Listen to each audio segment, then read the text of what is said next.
to you. I mean, I don't know. Every property professional that I know struggles with this damn states of future interest. I mean, everybody teaches it one way or the other way. You know, it's 100 different answers. So you can't tell anybody there's a right answer, there's a wrong answer. There isn't. It's a right answer depending on who's teaching it and where. and this is really reflected in the practice of law. You know, all the fights and problems, because a lot of this, what you need to know about states and future interests, you know, because and you won't. Well, you're not going to realize this until next year when you're taking wills.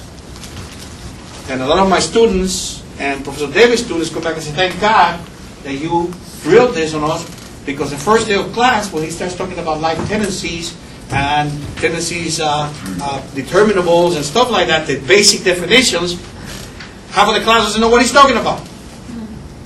But the ones that, in some sections, right, understood it. So all of us, all the property teachers, our goal is not to teach the intricacies of estates and future interest. It's to teach you the general, and we all do that. We all agree on what a life estate is. We all agree on what a fee simple is. We all agree what a determinable is.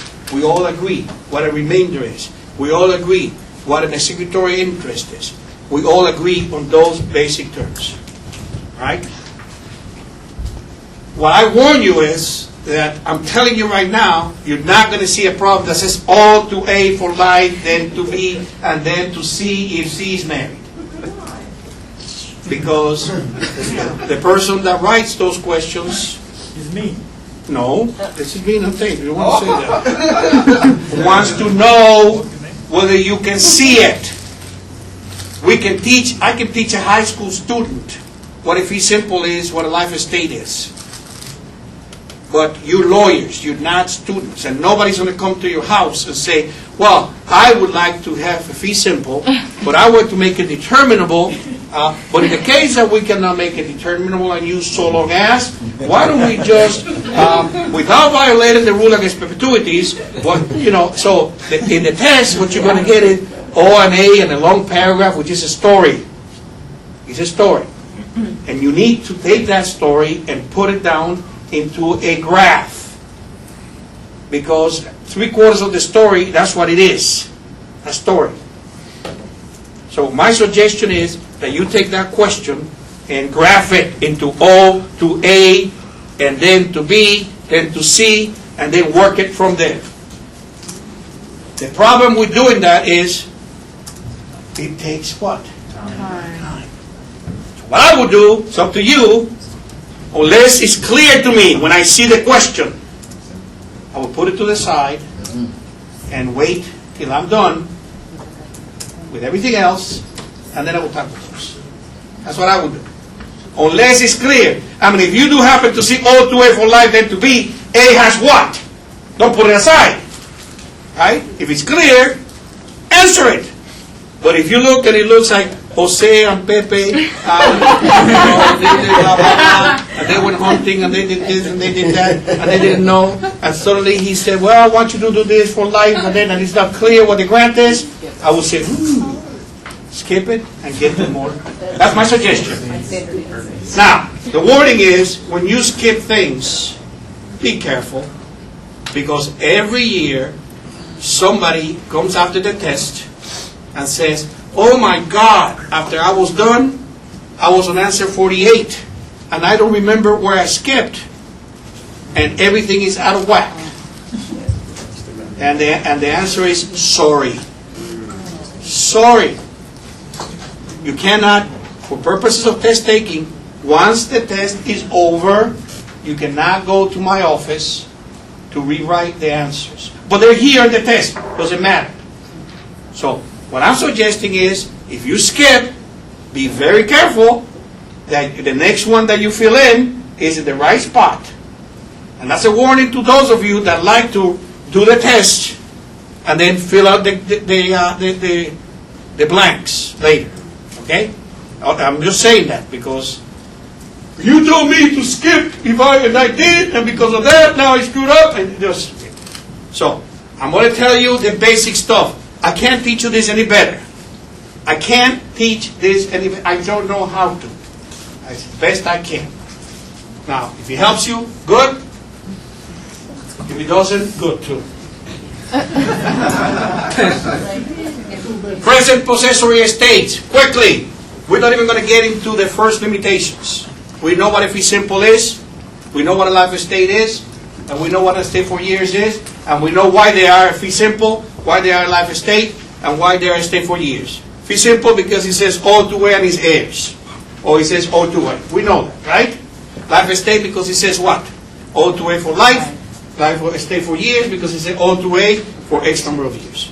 So, we're saving 20 minutes right there. Right? What we have to worry is when that has a further limitation. And when it doesn't, right? And when it doesn't, does it still create a future interest? A life estate always creates a future interest. Why?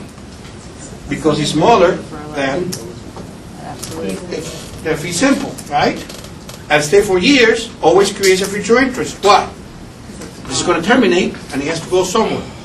A fee simple, with no further limitations, doesn't create a future interest.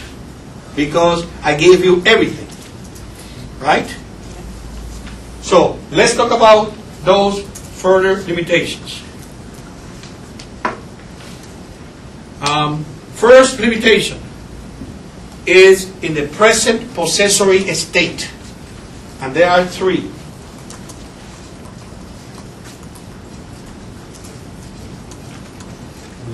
This is gorgeous.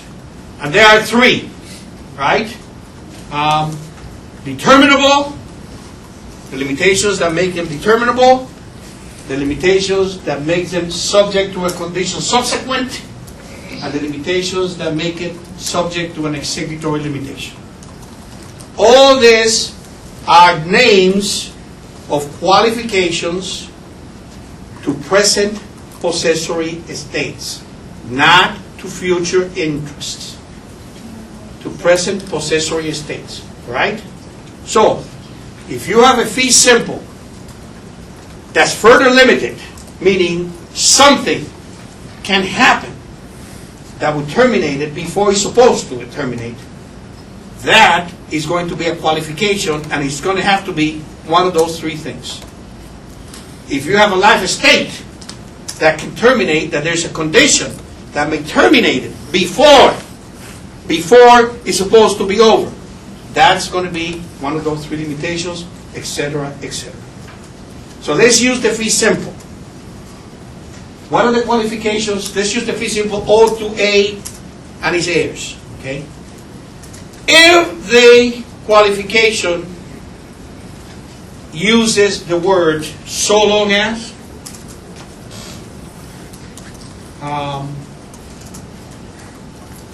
until, during, right? If the limitation is one of those, right?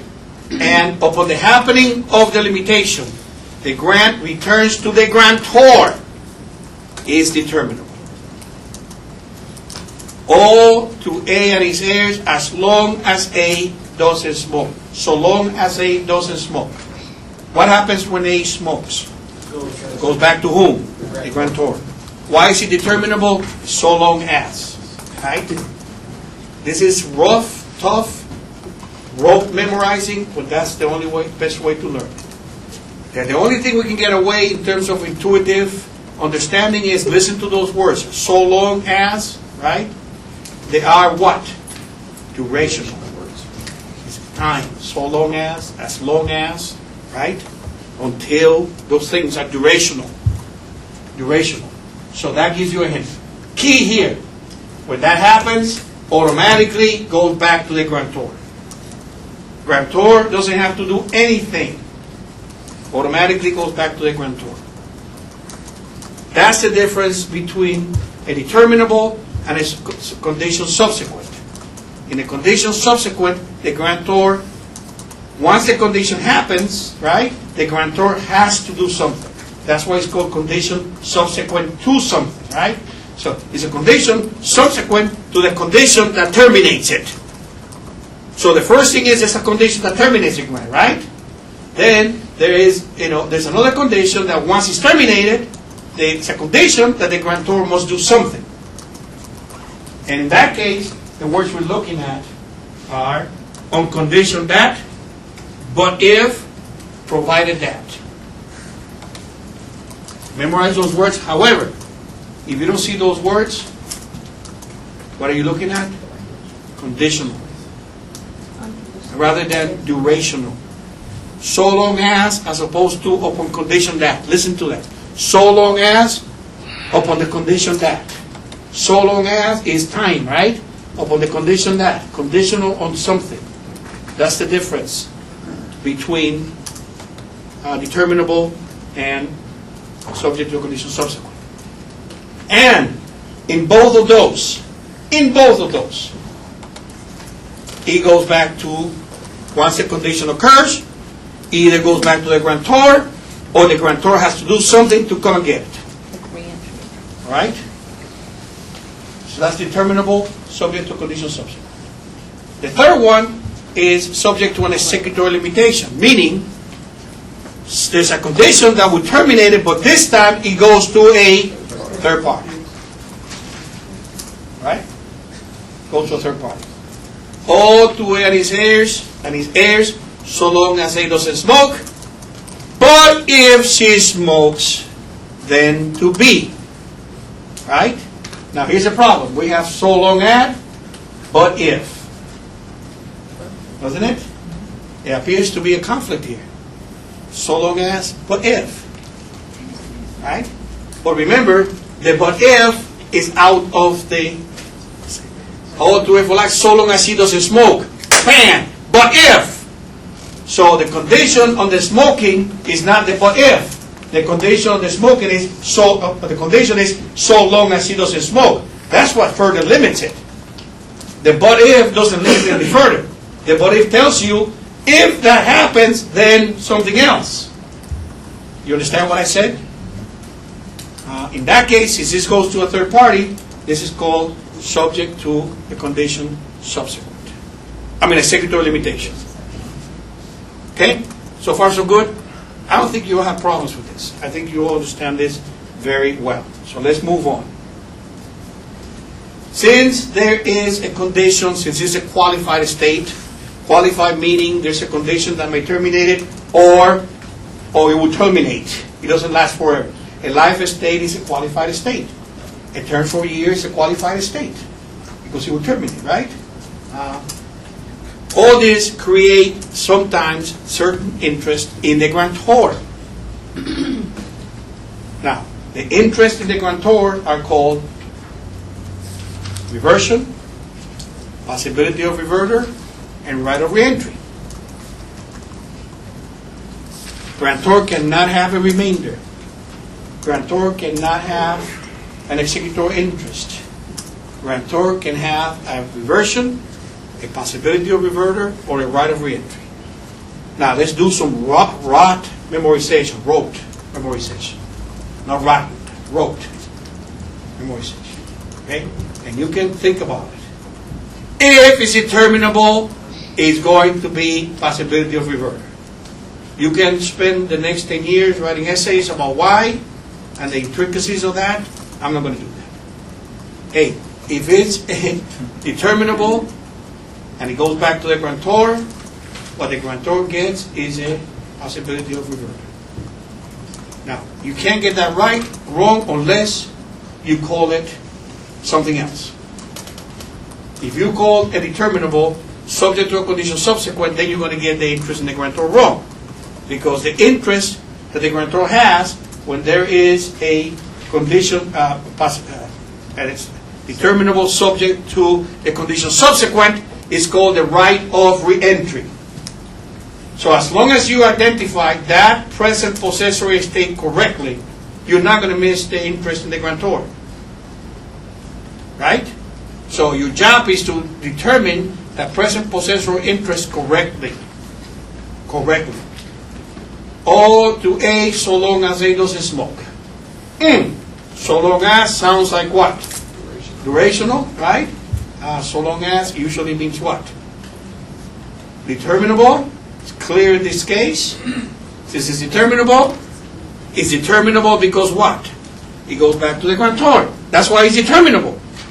If it doesn't go back to the grantor, then it's not determinable, and then the grantor doesn't have a possibility of reverter. Right? So since it is determinable, the grantor has a possibility of reverter. The only thing that we need to worry about here is really the reversion. The reversion. And what's a reversion? Well, we know that whenever you have a qualified estate, right, and it is not further limited, the grantor gets a reversion. What's an example of that? A life estate. Right? If you have a life estate, which is a qualified estate, and there's no further limitation on it, right, the grantor gets a reversion. We're talking about present possessory estates again. Right? So far so good.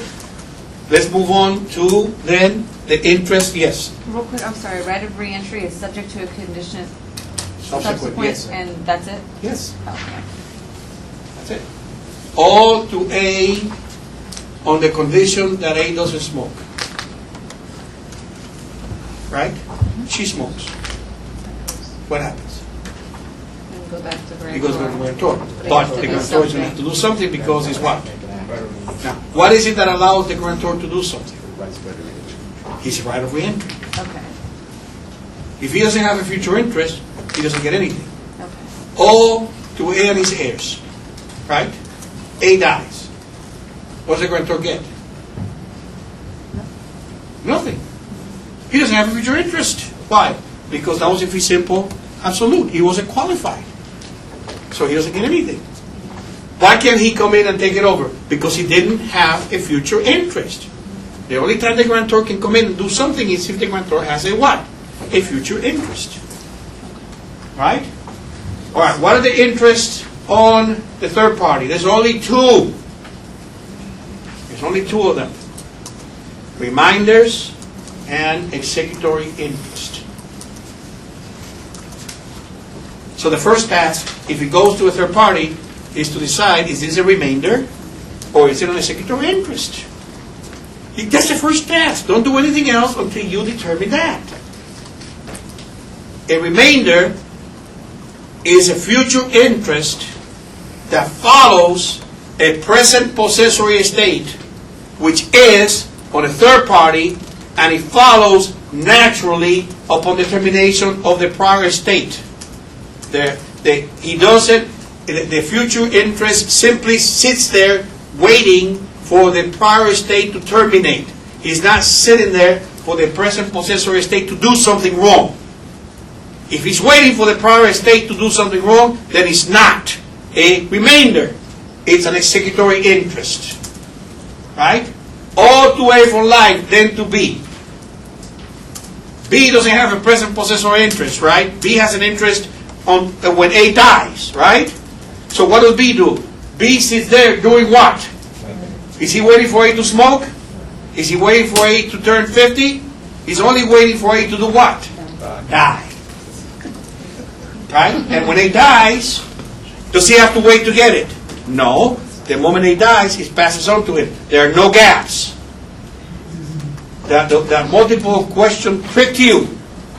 Because he says he gets it after the funeral. Remember? And you all said remainder. But after the funeral means what?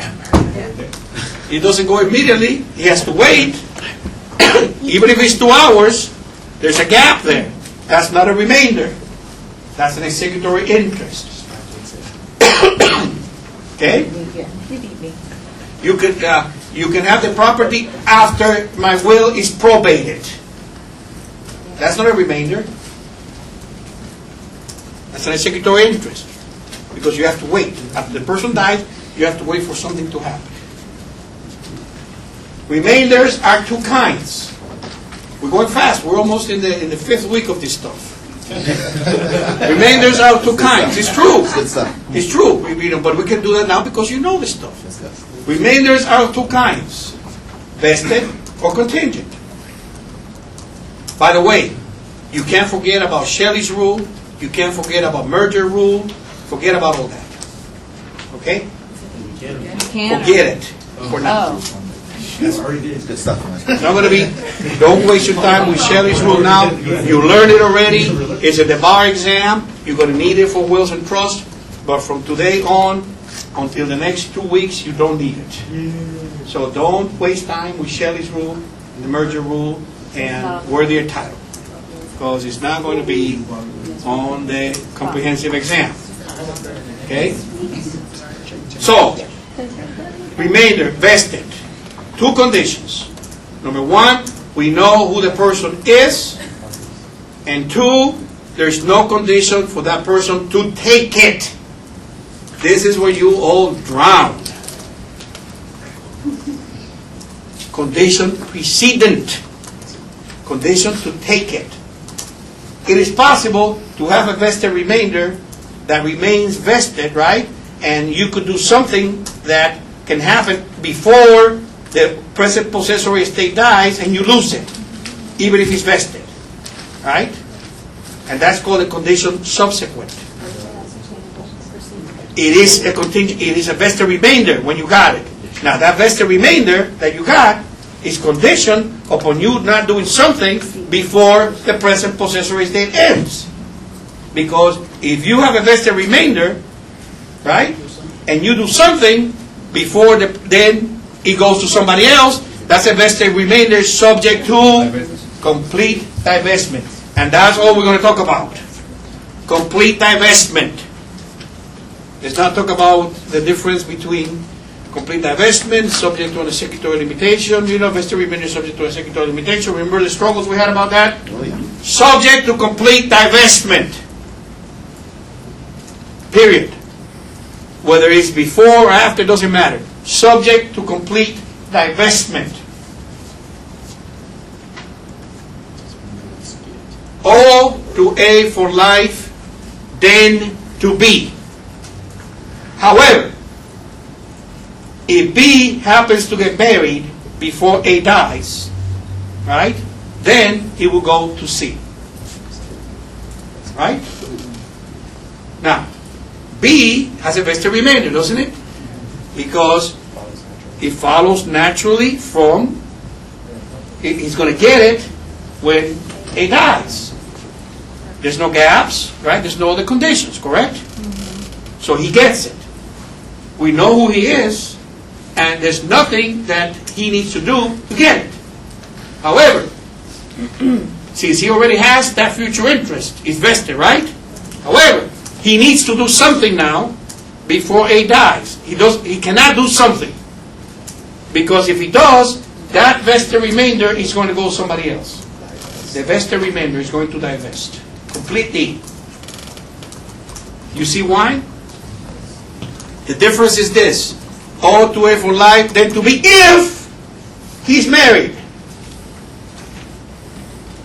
Right? So he's going to go, he's going to have a future interest only if he's married. That's a contingent remainder. He would not have a future interest if he's not married. He would have it only if he's married. So I write a grant and I say, I leave my property to my wife, then to my children, right? If they remain married. If they're married, they got a remainder, okay? But for them to get that remainder, they have to be married. If they get divorced, right, the contingent remainder is destroyed. That's the rule of the destructibility of contingent remainders.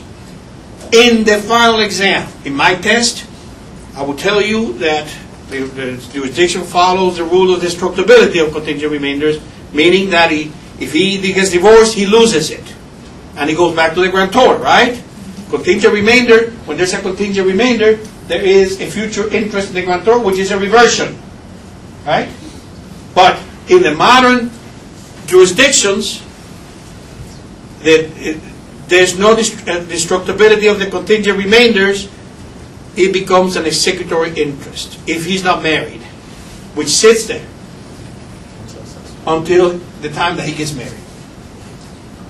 In a jurisdiction that doesn't follow the destructibility of contingent remainders, when the contingent remainder is destroyed, it doesn't destroy. It becomes an executory interest. All the way for life, then to B if he never gets divorced. B gets divorced before A dies. Under the traditional common law, he loses it, he goes back to the grantor. Contingent remainder destroyed, right? In a jurisdiction that doesn't follow the destructibility of contingent remainders, B still has a future interest. Since it's not a remainder, it's got to be a what? Executory interest. Now we know now what an executory interest is. Executory contracts, right? Is a contract that remains yet to be performed. So it's an interest that is yet to be granted, and it will be granted when? When he gets married. And that's the one, the test. So far so good? No confusion with vested subject to complete divestment? No confusion with contingent remainders? And one more step and we're done. Yes? I just needed the definition for the vested remainder subject to complete divestment. A vested remainder is a vested remainder, correct, that has a condition subsequent. In other words, there's a condition that would take it away from them and divest it to somebody else. So far so good? Golden rule. Rule. Whatever follows a vested remainder subject to complete divestment, the person that he divests to is always an executory interest. Can you repeat that? What follows, whenever he divests, a vested remainder, divest into, has the possibility of divesting into somebody. That's why it's vested subject to divestment, because he will go to somebody else, right? That person is sitting there. They don't have a remainder. They have an executory interest. They have an interest that's waiting for the vested remainder to fail. That's why it's executory. He's sitting there waiting for the vested remainder to fail. The person who has it right now, they're waiting for something that they're supposed to be doing. All to A for life, then to B. But if B gets divorced, to C. What is C doing? C is sitting there waiting for B to get what?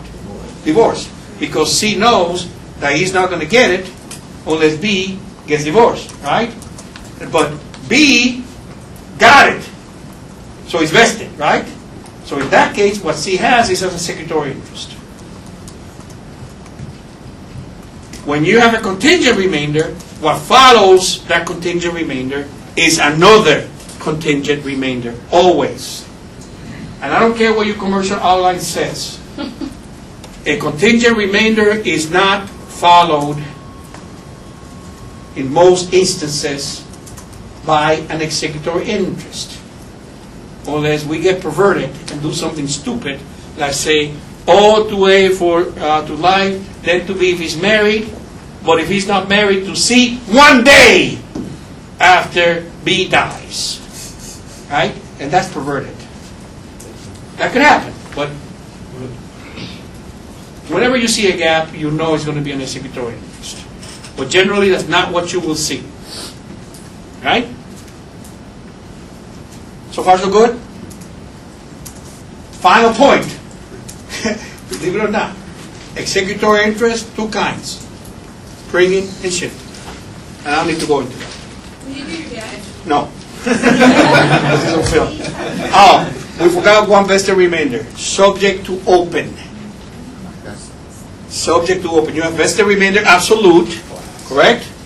You have a vested remainder subject to a complete divestment. Don't go away. We still got the rule against perpetuity, so don't start jumping up. We got another 15 minutes. And then you have a subject remainder subject to open. Now look at the difference. Subject to open means I'm not going to lose the whole thing. In divestment, right, I lose the whole thing. In a vested remainder subject to open, I'm only going to be sharing it. I retain some of it. The classic example is all to A for life, then to the children of B who reach the age of 18. B has two children, A and C and D. C is 19, D is 15. What's the problem here? C already met the condition. So D has a what?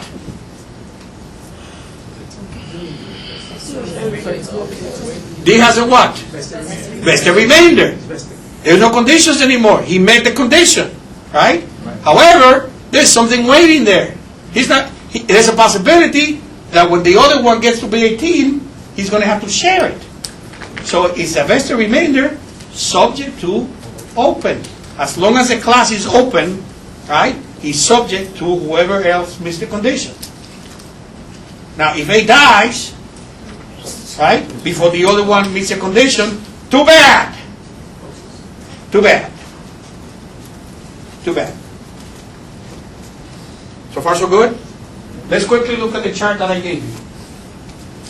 I've given you this twice, so you should still have it. And if you look at it, it has everything here that you can follow. You got the grantor, right? On the left side, you have a life estate, a fee tail, a fee simple absolute. Then you have a fee simple determinable, fee simple subject to condition subsequent, and a executor limitation, right? Those are all the possibles: life estate, fee simples, and fee tail. That's everything that you have. You can add here and stay for years is missing, right? What do you have if a person has a life estate? What does a grantor have? A reversion. If the present possessory estate is a fee tail, what does a grantor have? Now you understand why he has a reversion, right? Because there's no further qualifications and it's a qualified estate. Right? That's why he has a reversion. If it's a fee simple absolute, what does a grantor have? Notice, there's no line. Nothing. Right? If it's a fee simple determinable, what does the grantor have? Possibility of revert, right? If it's a fee simple subject to a condition subsequent, what does the grantor have? And if it's a fee simple on a executor limitation, what does the grantor have? Nothing. Warning. Professor Davis likes to still say he has a reversion. Because it's executory. Remember, executory means what? It's not yet completed. So what happens if it's never completed for some reason? He's going to go back to the grantor, and Professor Davis says, I called it a reversion. But that's difference of opinions.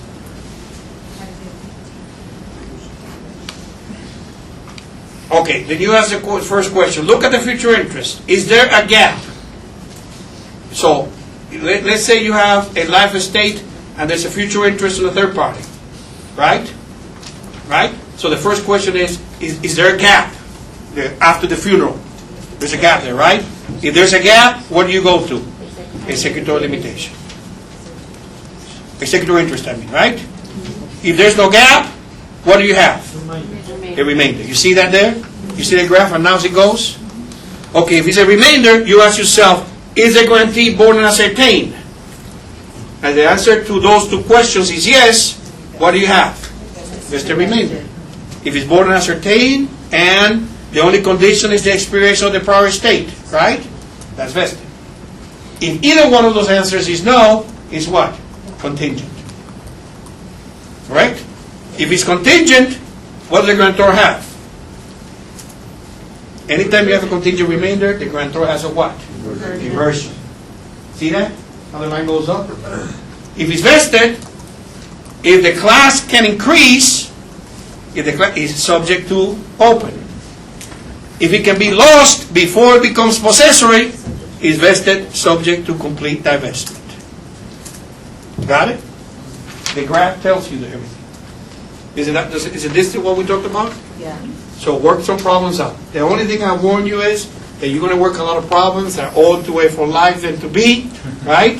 And the test might not be like that.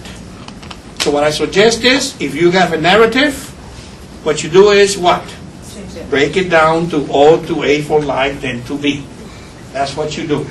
And then you can work it out. Don't try to work it out when it's a story about Paco and Jose, you know. tacos and mariachis. You just don't worry about it. Always break the same thing you do with easements. You know, covenants, you break it down. All right, let's do this rule against perpetuities quickly. And the reason I want to do the rule against perpetuities is because it is on the test. I'm not saying I know the question, but the test says the rule against perpetuities applies. Okay? So it can be, I'm not saying there is a question or there isn't, but it doesn't matter if there is or there isn't. If there is a question that is sensitive to the rule against perpetuities, you've got to think about it. It may be that none of them have to do anything with it. It may be that all of them do. But you still, if it's one of the sensitive areas, you have to worry about the rule against perpetuities. All right, and let's do this quickly.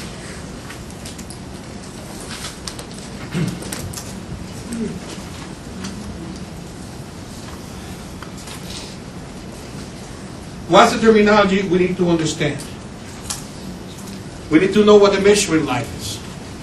We need to understand what a living being is. Right?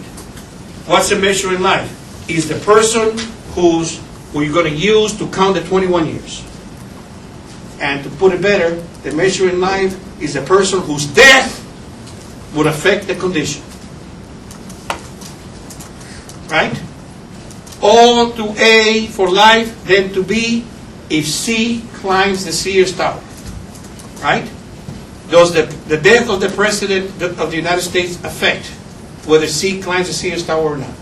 So he's not a measuring life. In that little example, who is the person directly responsible to determine whether or not C climbs the Sears Tower? C. That's your measuring life. The measuring life has to be in being, meaning it has to be alive at the time of the grant. So if you end up finding a possible measuring life that could have been born after the time of the grant, it violates the rule. If you can find one being that could affect the condition, and that being was born after the grant, it violates the rule. O to A for life, then to B is someone climbs the Sears Tower, right? And I give you the grant on January 1st. It is possible that somebody is born January 2nd that climbs the Sears Tower. And that person was not alive at the time of the grant, which was January 1st. Correct? So therefore, since you can find somebody that could fulfill the condition and was not born at the time of the grant, it violates the rule. You understand what I said? So whenever you see an example where it's impossible, you know, when someone crosses the Red River, when somebody discovers penicillin, when somebody does this, when somebody does that, if that person wasn't alive, it has to be somebody. You measure this, it's a picture at the day of the grant. And the day of the grant, if it's a will, it will be the day the person dies. Who will be alive at the moment the testator dies? That's the day of the grant. If it's an inter vivos gift, it's the day that I say all the way for life. That's the day of the grant. All right?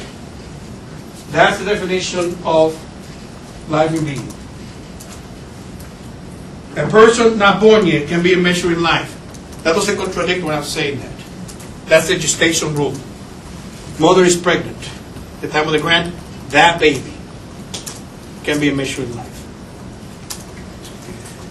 Okay? The rule is, he's alive in being. So he's not born yet, but he can be a measuring life. All right. Quickly, 4 steps, and I gave you that handout, didn't I?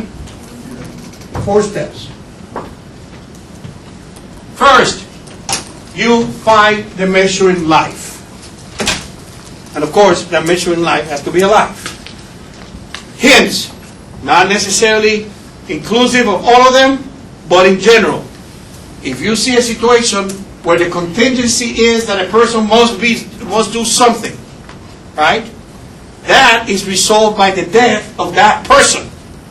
So if what you get is O to A for life, then to B if he climbs the Sears Tower, right? The measuring life is going to be B. Because B is the one that has to climb the Sears Tower, right? So B's death is going to affect whether B climbs the Sears Tower. So anytime you see a problem in which a person has to do something, be born, climb the Sears Tower, get married, whenever you see that, right? That's going to be your measuring life. So that's the first thing you have to do. If you cannot find a person, then it's void. If you cannot find a person at that moment that was alive, then it's void. 2, the contingency that the person must be born is resolved by the death of all the parents. O to A, then to the children of A. Right? Now, to be the children of A, what do you have to do? You have to be born. You cannot be the child of A unless what? Unless you're born. Right? So the condition here is that you be born. Right? Don't confuse that with doing something. Well, being born is doing something. Nah, you're not doing anything, you're being born. Somebody else is doing it. The condition that the person must be born. The parents. O to A for life, then to the children of A, right? The measuring life would be whom? A. The measuring life is A. A contingency that a person must reach the age of X will be resolved within X years after the death of all his possible parents. O to A, then to the children of A who reach the age of 21, 25 years after A dies. They must reach the age of 21, 25 years after A dies. That immediately instinctively tells you what? It's a problem.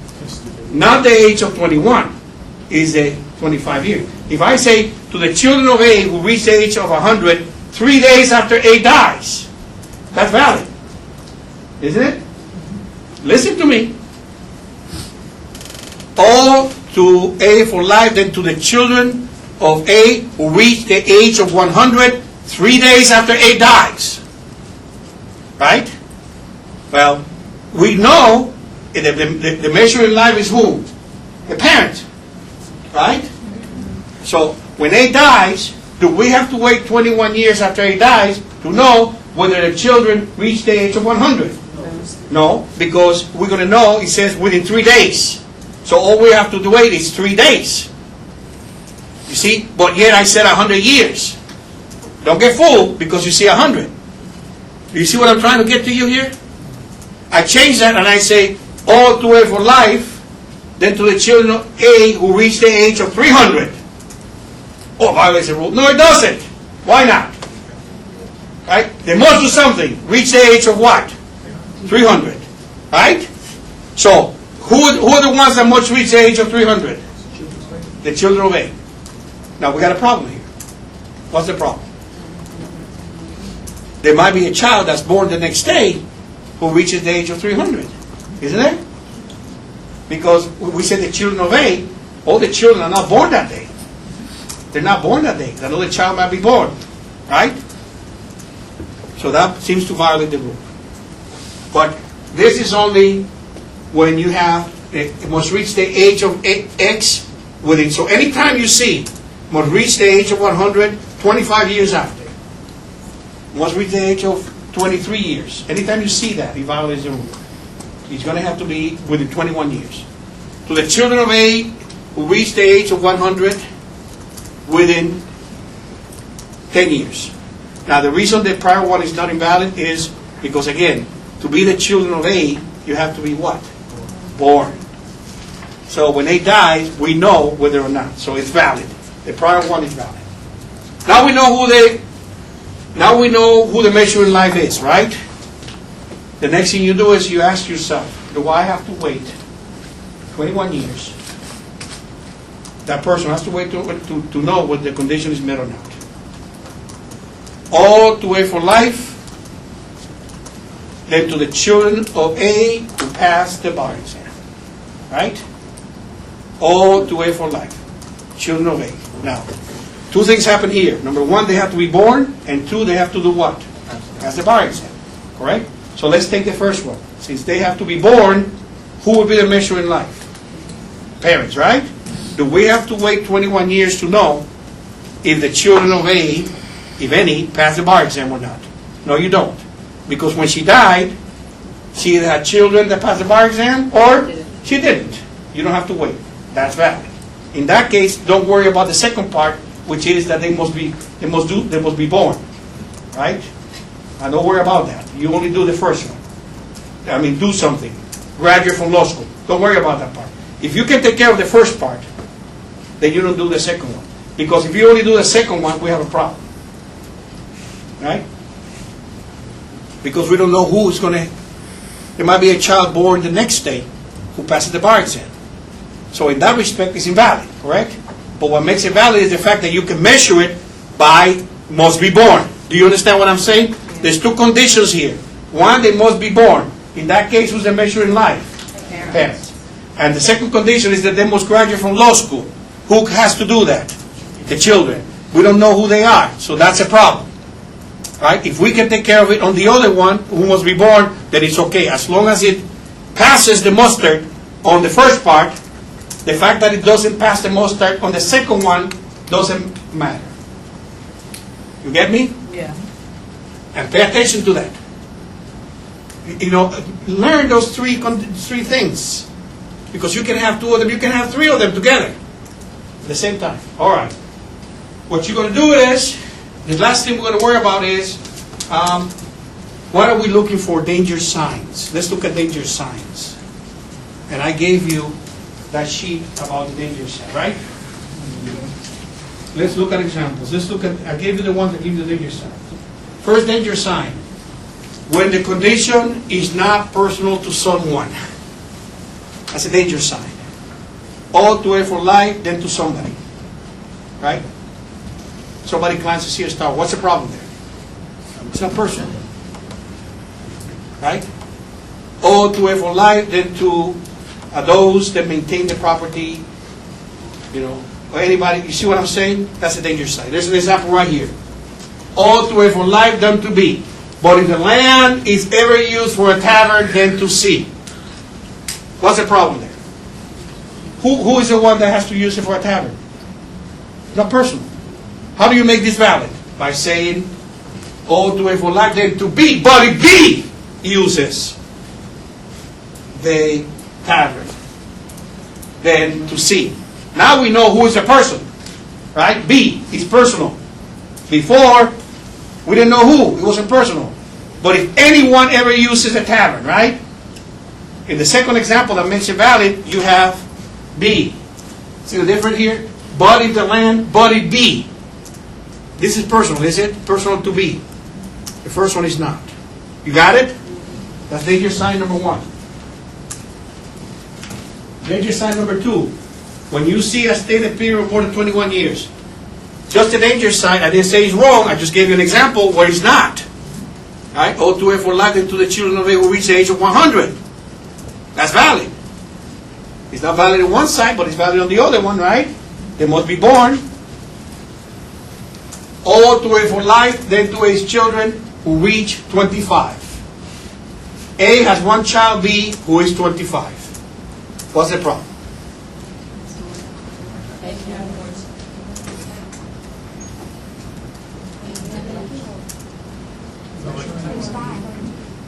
She can have more children. There could be a child born next day. She's got 21, he's 25 already, right? But she still has 21 years to go. So even though one child reached the age of 25, right? Correct? She still got 21 years in there. That another child could be born. A child could be born the next day that reaches the age of 25, more than 21 years after the day of the grant. Because it could be 21, if it's the next one, could be 21 years and a day. You see that? All to it for life, then to his children who reach the age of 21. If you memorize this, it's almost like a template. You go from there. And that's the best I can do with the rule of perpetuities in many ways. Danger sign number 3. I'm trying to rush. I know we're almost... When an interest goes to a generation after the next. O to A for life, then to A's grandchildren. There's a problem. What's the next generation? Children. So he goes to whom? The next valid, O to A for life, then to A's children. That's different. They're still your grandchildren. They're still your grandchildren. A's children are still your grandchildren. But if you say to the grandchildren, right, that's a problem. Why? Because we don't know who the grandchildren is, but we do know who our children are. Right? You see there, the little plate? That's a danger sign. Danger sign number 4. When a conveyance regarding order to survive someone who is merely described, no name. O to A for life, then this is the widow rule. Then to A's widow for life, then to A's children for... This is the unborn widow rule and its versions. What's the problem here? Well, A is okay, right? A has a life estate. A's widow has a contingent remainder, so that's that's not a problem, right? And if we put that to the test, she's okay. The problem is here. Then to A's children. Why? Because we don't know who the widow is. Holding to survive someone who is merely described, not named. The widow could be somebody else that was born the next day. At the time of the grant, we don't have a widow. We don't have a widow. Right? We have widow the next day, and that widow may be the one that leaves the children. Therefore, it's not a measure of life. Memorize that sentence. That's the unborn widow's rule. That's always invalid. Caveat. Not her gift. What's invalid is the gifts to the children. So in this case, the grant really is O to A for life, then to A's widow for life. Immediately we know what the grantor has, right? Reversion. Because what you do when it violates the rule, you scratch that part that violates the rule. There's sign number 5. When the will is probated. Normally, a will is probated immediately, right? But there's a possibility that it might take 50 years. We still have courts fighting over wills that were written 50 years ago. So when you have something like that, when the land is distributed, that's a danger sign. And finally, when the holder will be identified until the death of someone merely described, not named. Example, O to A for life, then to A's first child for life. Described, not named. Described, not named. See that? Then to A's child, first child. You should say A's child, that's different, not the first child. Here is my last suggestion about the rule against perpetuities. What are the grants that are sensitive, vulnerable to the rule against perpetuity? Contingent remainders, remainders subject to open, executory interest. If what you got is anything but that, don't even think about the rule. All right? You only test it, but always take a look at the answers, even if it doesn't say anything. If it's a contingent remainder, for example.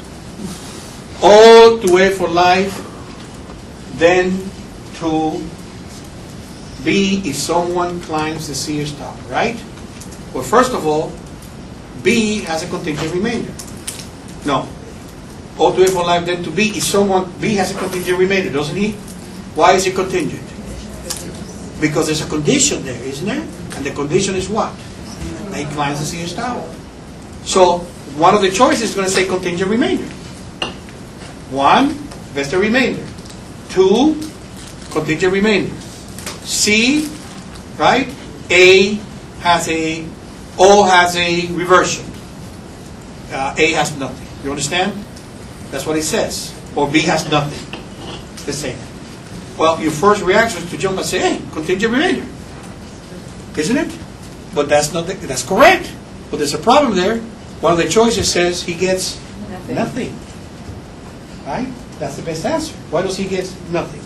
Because this is a contingent remainder. If you put the test to it, guess what? He violates the rule. Or I may say this to you. All to A for life so long as A doesn't smoke. But if A smokes, to B if someone climbs the Sears Tower. Right? In that case, what does the grantor have? All to A for life. Then all to A for life so long as A doesn't smoke. But if she smokes, to B if someone climbs the Sears Tower. What does the grantor have?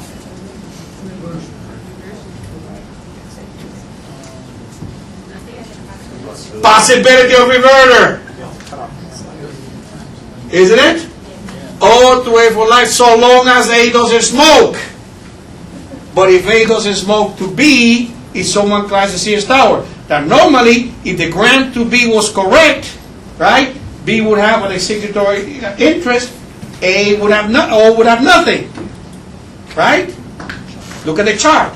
But since you're chopping down the gift to B, right, the grant is really all to A for life as long as A doesn't smoke. And in that case, what does O have? A possibility of reverter. Because you scratch out the last part. So now, when A smokes, where does it go back to? To the grantor, and the words in there are what? So long as.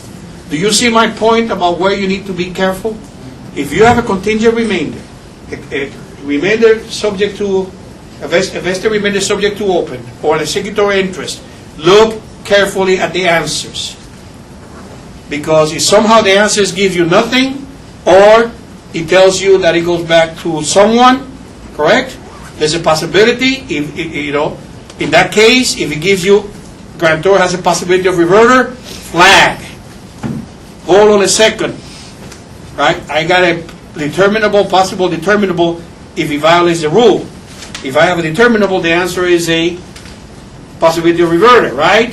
So let me check this first, because in the answers, it gives me the possibility. It kind of hints that O may get it, right? But O might only get it if what? If the grant to B violates the rule. That's the only way O is going to get it. So let me put the grant to B on the test. You understand? So again, that takes what? Time.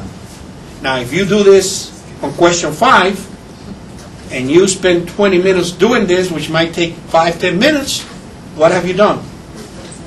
Wasted time. So again, if it's not clear and it looks like it might violate the rule, that you may have to put the rule to effect, you know what I would do? To the side.